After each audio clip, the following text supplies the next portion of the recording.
ఆ చెత్త వెధవ వల్లే మా విడాకుల వార్తపై నేను స్పందించాల్సి వచ్చింది అంటూ భార్య నిక్కీ గల్రాని అలానే అతనితో విడాకుల కోసం క్లారిటీ ఇచ్చేశారు ఆది పెనిశెట్టి. ఇక దర్శకుడు, రచయిత కొడుకుగా ఆది పెనిశెట్టి ఇండస్ట్రీకి పరిచయం అయ్యారు.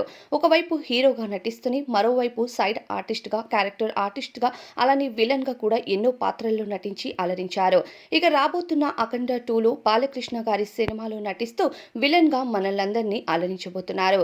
అయితే ఆది పెనిశెట్టి గారు ప్రస్తుతం తమిళ్ సినిమా రిలీజ్ ప్రమోషన్‌లో భాగంగా కొన్ని ఇంటర్‌వ్యూస్‌కి హాజరవుతూ అక్కడ అడిగిన ప్రశ్నలకు సమాధానం చెప్పారు. ఇక తన భార్యతో విడాకులు తీసుకోబోతున్నారు అంటూ కొన్ని వార్తలైతే వస్తున్నాయి. ఈ వార్తల్లో ఎంత నిజం ఉంది అంటూ ఆది గారిని ప్రశ్నించడంతో నేను కూడా ఈ వార్తల్ని సోషల్ మీడియాలో చూశాను. మొదట ఓ చెత్త వెధవ ఈ వార్తలన్నిటిని రాశాడు. అది చూడగానే నేను షాక్ అయిపోయాను. నా పర్సనల్ లైఫ్‌లోకి తెలిసి తెలియని వార్తలు ఎలా రాశారబ్బా! ఎవరో కనుక్కొని అతనిపై స్పందించాలి అనుకున్నాను. కానీ ఆ ఛానల్‌లోకి వెళ్లి చూస్తే నాలానే చాలా మంది పైన ఇలానే రాశాడు రాతలు.